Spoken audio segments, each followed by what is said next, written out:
lying arm lock works. So, no, in order for you guys,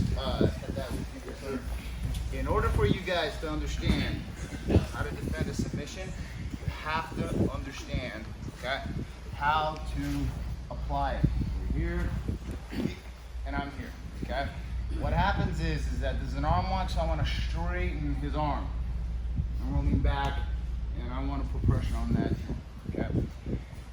Obviously, for him to stop this, to negate this, he has to save this arm and prevent it from straightening out. There's different ways, okay, to defend an arm lock. You can tuck that hand underneath.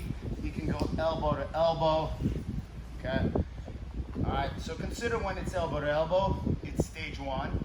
If I pull his elbows apart and he goes hand to hand, that's stage two.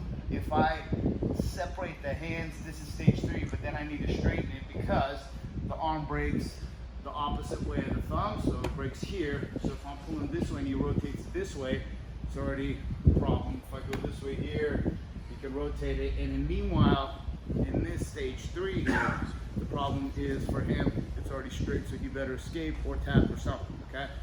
So the other situation is you gotta watch to see a couple things.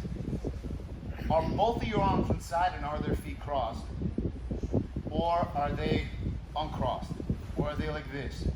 Or in the worst situation here, are they doing this right here where they're hooking the head and pinching the knees, which is much easier to escape, okay? And which is what most everybody's taught at white belt. Oftentimes you look and you see their feet aren't crossed, they're like doing some sort of weird yoga thing right here or something, okay? And the point is you gotta be aware of what's going on, all right? So in this situation, I wanna straighten his arm here, I separate his hands here, I straighten it, and it's a done deal. Now I go on the bottom. And we're gonna talk about also the awareness of which hand is fed through. So, number one, okay, I can tell he's got his right hand fed through, okay? One thing that I need you guys to understand is this. You need to defend your arms, and your main defense is gonna be like 90-degree frame right here. But it's not a matter of keeping this 90-degree frame here, because if I don't connect it to something, it's much easier for him to keep pulling it and shift it off, and now it weakens right here, okay? Whether I tuck it like this or whatever, the second he pulls. So when you defend your arms, the first thing what I'm gonna do is I'm gonna lock it to his leg. So now when he pulls, okay, his leg is part of kind of my body right here. I know one thing, that it's his right hand that is fed through. His left hand is over, correct? Yes. Okay. So this means that if I tilted him to his right, he doesn't have a post, okay? So what I'm gonna do is I'm gonna walk my hips away, okay? Keeping this pinch. I'm gonna lift up here, drop down here, and I'm gonna go right here. Even if he's got his left leg around my head, okay? I'm able to keep my arm here, and I'm slowly able to wedge this arm past the hip line, okay?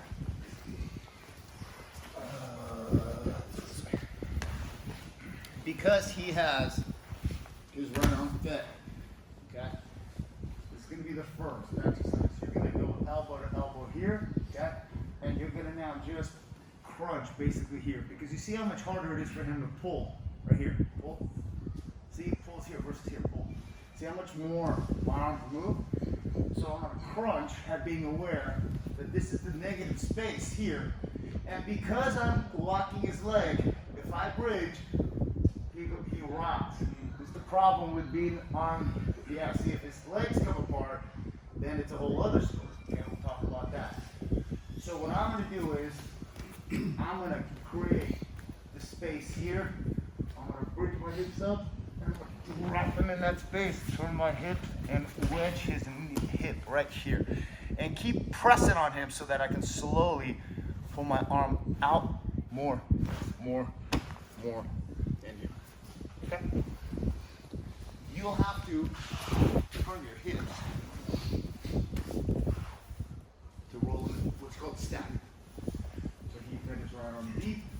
From here, here, elbow, even maybe here, okay? So that here, I'm gonna lock it. See how you tilt? The second here, okay? I begin to like just crunch a bit here, because now I made his body part of mine. Lock this way here. I'm gonna bridge up and down here and turn and wedge his hip. Because this, even if he starts trying to extend my head back here, okay, it's hard for him to engage his hips. And from here, you give me a little business on the face there, pull that arm out slowly, and then you're out of the arm lock. Make sense? So let's try. 1, 2, 3.